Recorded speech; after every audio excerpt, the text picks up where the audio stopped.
Shahabuddin Muhammad Ghauri, the warrior who built an empire.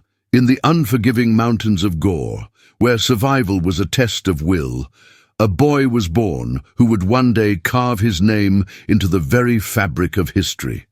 Shahabuddin Muhammad Ghauri, unlike Mahmud of Ghazni before him, did not inherit an empire. He built one.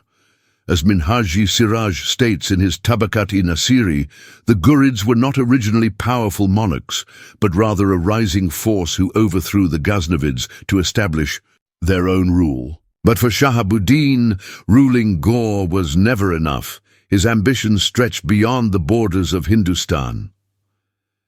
Born into the Ghurid dynasty, Shahabuddin was the younger brother of Ghiyasuddin Muhammad, the ruler of Ghor. Ibn al-Athir, in Al-Kamil, al-Tarikh, notes that the Ghurids were a people of Persian lineage, shaped by centuries of warfare and resilience. Unlike the Turkic Ghaznavids, who focused on plundering India, the Ghurids sought to establish permanent rule. Shahabuddin himself was a man of sharp intellect, a keen strategist who valued governance as much as war. As the historian K.A. Nizami describes, he was known for his diplomatic acumen, surrounding himself with scholars and military tacticians rather than ruling with an iron fist. But Hindustan was not an easy land to conquer.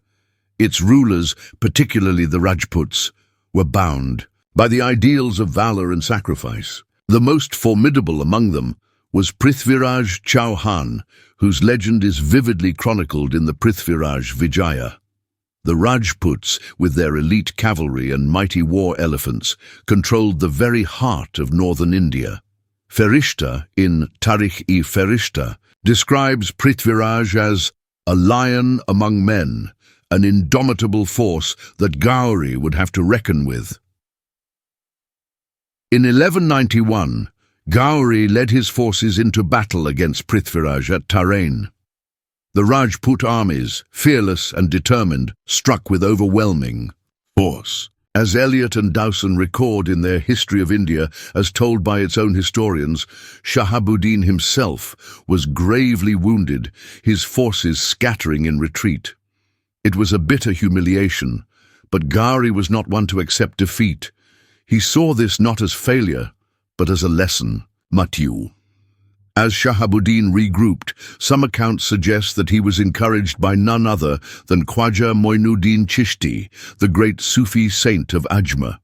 While later sources, such as Syed Athar Abbas Rizvi's History of Sufism in India, argue that Chishti played a role in shaping the spiritual and political landscape of the region, there is no direct evidence that he wrote letters urging Ghauri to invade. However, British historian Peter Jackson, in the Delhi Sultanate, A Political and Military History, highlights that Shahabuddin's later success in India coincided with the spread of Sufism, showing that conquest and religious expansion often went hand in hand. 1 year later, Ghauri returned to the same battlefield, but this time he was prepared. Minhaji Siraj describes how Ghauri had studied the tactics of the Rajputs, employing feigned retreats to lure them into a deadly trap. As the sun rose over Tarain, his cavalry struck with precision. Prithviraj's forces, though courageous, were outmaneuvered, and by the time the dust settled, the mighty Rajput ruler had been captured. As Stanley Lane Poole mentions in medieval India, this victory was not just military, it was psychological, breaking the will of resistance in the north. Ghauri was not just a warrior, he was a military innovator.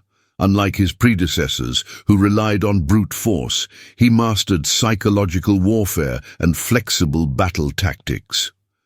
Historian André Wink, in Al-Hind, The Making of the Indo-Islamic World, highlights how Ghauri refined the use of feigned retreats, a tactic that played a decisive role in his victory at Tarain. His ability to adapt to enemy strategies set him apart, ensuring that his conquests were not mere raids, but stepping stones for a lasting empire. History is divided on what happened next.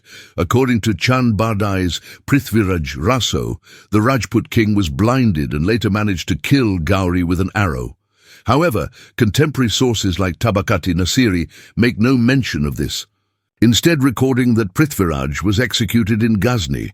As Professor R.C. Majumdar notes in An Advanced History of India, the Raso account is largely legendary, while Persian sources remain silent on any dramatic revenge tale.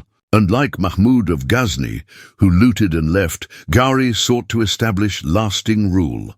He appointed his most trusted general, Qutbuddin Aibak, as his viceroy in Delhi. John F. Richards, in the Mughal Empire, observes that this decision laid the foundation for the Delhi Sultanate, turning Delhi from a mere outpost into the political heart of India. In 1206, as Shahabuddin Muhammad Ghauri returned from his final campaign, his life was brutally cut short.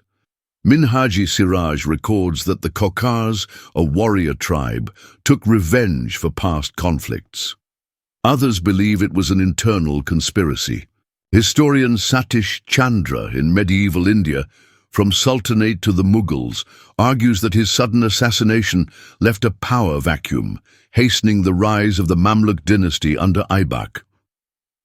Unlike the grand mausoleums of emperors, Shahabuddin Ghauri's tomb in Damiak, Pakistan, remains a simple structure. Historian Stephen Dale, in The Garden of the Eight Paradises, notes that this modest burial reflects the nature of the Ghurids, warriors who lived and died for conquest rather than grandeur. Mahmud of Ghazni came as a plunderer seeking wealth. Ghauri came as a ruler seeking dominion. One looted, the other built. Richard Eaton, in India in the Persianate age, describes Ghauri as the true architect of Muslim rule in India, distinguishing his ambitions from those before him. Let us know your thoughts in the comments, and don't forget to like, share and subscribe Mudassir Academy for more historical insights.